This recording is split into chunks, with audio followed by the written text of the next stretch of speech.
Yeah, for sure. Well, you just nailed one of the main things I wanted to ask you, which was like, what does the trajectory look like for a guy like Pourchaire or Piastri or Gasly? Because Gasly's obviously a different conversation. Let's actually hold him for a second. But using Pourchaire as an example, you articulated it well, and I just want to reiterate it for the audience. Like basically, so Pourchaire is leading F2, and that season ends in November, correct, Greg? Or right around the same time F1 ends, maybe a little earlier. And so my guess is I that think so. my Yep. guess is that there's going to be like maybe two opportunities to sell post share before the drop off that you talked about. One is going to be like, does he win the F2 championship? If he does, spike, sell. Um, if he, or the other one would be like, does he earn a seat? Like when he earns a seat somewhere in F1, there is probably going to be like news and then a spike and then sell at that point. But if you don't sell at those 2 points, it seems to me like you could risk maybe having to hold or sell low for another couple of years before he actually gets into a good car or gets on a podium or wins a race or something. Like you could be waiting for years and years. I'm new to this too, so am I kind of on the right track with like the timing of this thing? You're on the right track. And once again, it's a very unmature market.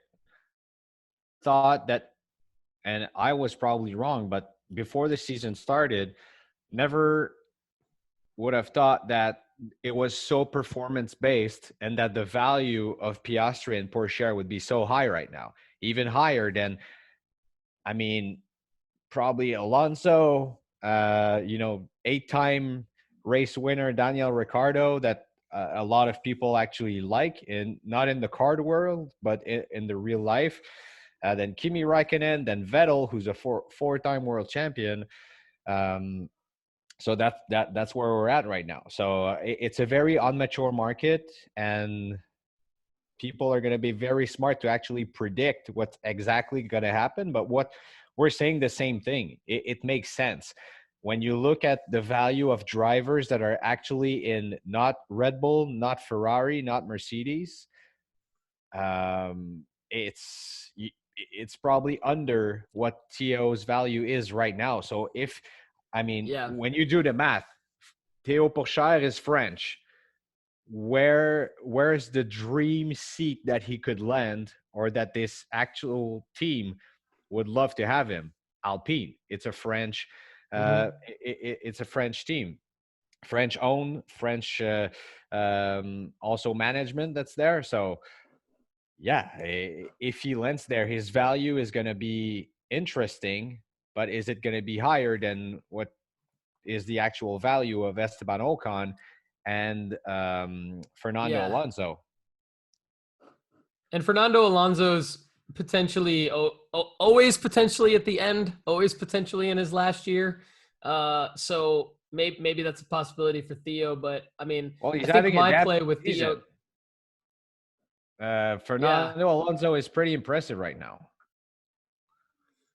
yeah. So I mean, there's no guarantees with anyone getting seats anywhere other than like the top guys, and so Theo to me feels like we're very high on him. We talked about him on the last episode quite a bit, but he feels like a sell towards the end of this season to me. And I think you even said that was your play when we were talking about him last Yep, that's week. It's like exactly you're what like, I'm I'm gonna going to buy do. him and then sell him when he wins the F2 title, hopefully. Um, so Oscar, I think, is in the same category as Theo, but he's just in a different timeline, part of his timeline, because he's not racing. He's the backup for Alpine, and I believe that he can actually race for McLaren in certain scenarios where like health concerns keep one of their two drivers out. He could be called into a McLaren seat or something like that. So that's another thing to look out for.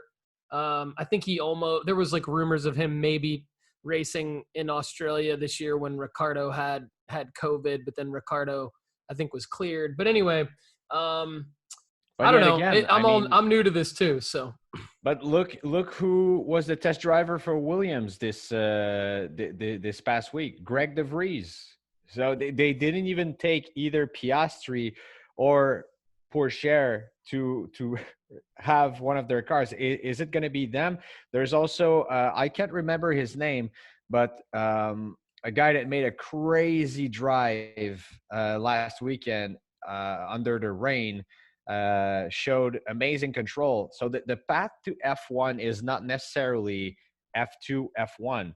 Are they going to go grab someone in the Formula E championship like Greg DeVries? And if that's the case, it's going to be terrible for the hobby because he has no cards. He's not Yeah, in the that's true. 2020 set and 2021. So watch out when the next cards come out and his first ever card. So probably he's going to have a lot of hype around it. So big value, and then just like every release, going to crash a little and then go back up. So we'll see.